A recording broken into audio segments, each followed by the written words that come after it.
Old song I know. I consider the music playing in my car to be a critical part of the experience for my passengers when I'm driving for Uber or Lyft. I've had thousands of people in my backseat, and trying to ensure that whatever song is playing when they get in my car appeals to them is no easy feat. Whether they are with me for 3 minutes or 2.5 hours, I want that time to be as enjoyable as possible. Often a passenger is heading somewhere undesirable, like work, and other times they may just be having a bad day. If possible, I want to help them escape for a few moments. The first couple of weeks I did Uber and Lyft, I didn't have anything playing in my car. I was still navigating the whole process, and I wasn't sure what was normal or comfortable. In hindsight, the silence was probably pretty awkward for those early passengers. At some point, I began putting on a local radio station that played the most current and popular music. That was okay, but then I found that after a couple of years I was still listening to the same songs 9 or 10 times in a single day. More often than not, songs I hated. I decided there had to be a compromise to where I wasn't spending my entire workday trapped in a car listening to what I considered to be insufferable music. I made a playlist of just the popular songs I didn't hate and began using that. It worked for a while, but then I grew tired of it as well. Eventually, knowing that on some level 80s music appeals to most people, I threw together a playlist of instantly recognizable and upbeat songs like Take On Me and Beat It. It proved to be a pretty successful move, and passengers would regularly hum or sing along to artists like Prince or Don Henley, while in between rides I would serenade the empty space with The Outfield or Depeche Mode.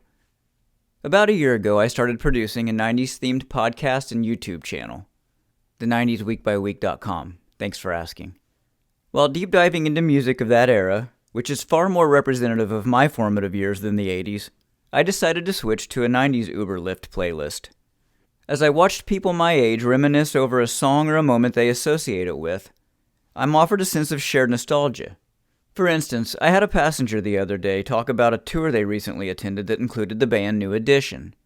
While New Edition itself is more closely associated with the 80s, they spawned several acts that are considered quintessential 90s. In this case, the song Poison by Belle Biv DeVoe had come on while they were in my car.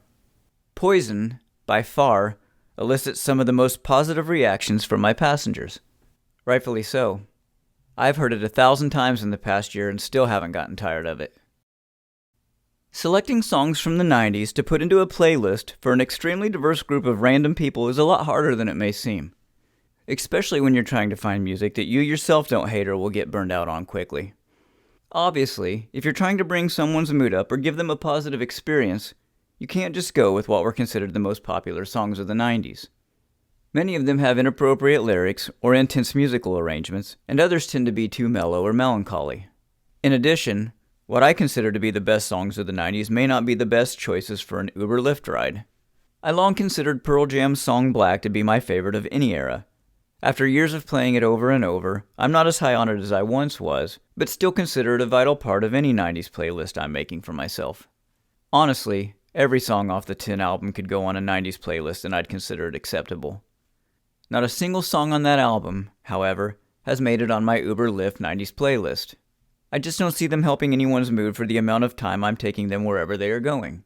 On the other hand, Jump by Criss Cross or Fantasy by Mariah Carey have a pretty high success rate. Sometimes, after I've listened to a song for the 100th time, I start to question my decision to include it in the first place. And I'm not going to lie, Ice Ice Baby is still in rotation, but every time it comes on, I get a little embarrassed.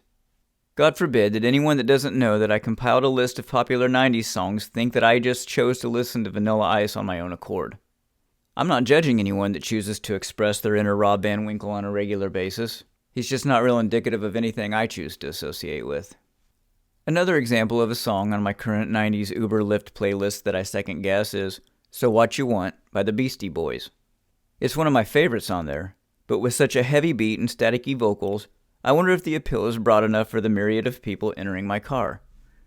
Conversely, while it's also currently in rotation, I fear that Plush by Stone Temple Pilot has a tempo that is too slow to bring or keep people's spirits up.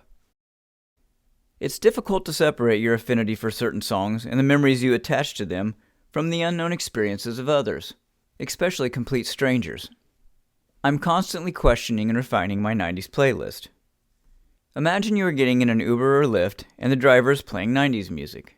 If you are looking to be in a festive or positive mood, what songs would you want to hear? What songs would it be hard not to smile at or begin humming along to?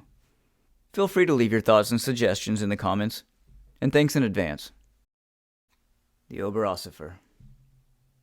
And now, a haiku. Though the songs differ, everyone has a soundtrack, if you will listen. Where words fail, music speaks. Hans Christian Andersen.